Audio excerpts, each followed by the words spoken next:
Nice try மக்காச்சி பிரச்சனைய left ஹேண்ட்ல handle பண்ற மைக்கேல் அசி ஒரு பூமர் டாக்ஸி என்னடா இவன் கேமரா ஆன் பண்ணி வச்சுட்டு சம்பந்தமே இல்லாம டான்ஸ் ஆடிட்டு இருக்கான்னு பாக்குறீங்களா? ரீசெண்டா மக்கா மிஷின் சொல்லிட்டு ஒரு பாட்டு ரொம்ப ட்ரெண்டிங்கா போயிட்டு இருக்கு. சோ அந்த பாட்டுக்கான ரியாக்ஷன் வீடியோ தான் இப்ப பண்ண போறோம்.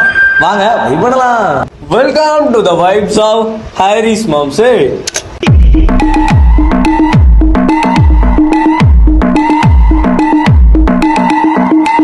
சைடுல ஃபால்ட்ட வச்சு நீ என்ன பார்த்து முறையிற நான் ஃபுல் ஸ்பீட்ல ஆனா ஜெயமரவி நான் இந்த மாதிரி இப்பதான் பாக்குறேன்.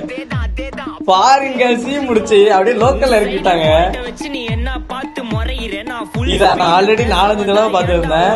எனக்கு ட்ரெண்டிங் ஆகும்போது அடிக்கடி இது வந்துட்டே இருந்துச்சு. அப்ப பார்க்கும் போதெல்லாம் என்ன ரொம்ப அட்ராக்ஷன் பண்ணது தெரியுமா? அப்படியே ஃபுல்லாவே அந்த நியான்லயே பண்ணிருக்காங்க தெரியுதா? அந்த கலர் கிரேடிங் அது நல்லா இருக்கு. அந்த எடிட்டிங்ல எனக்கு ரொம்ப பிடிச்சதே அதான்.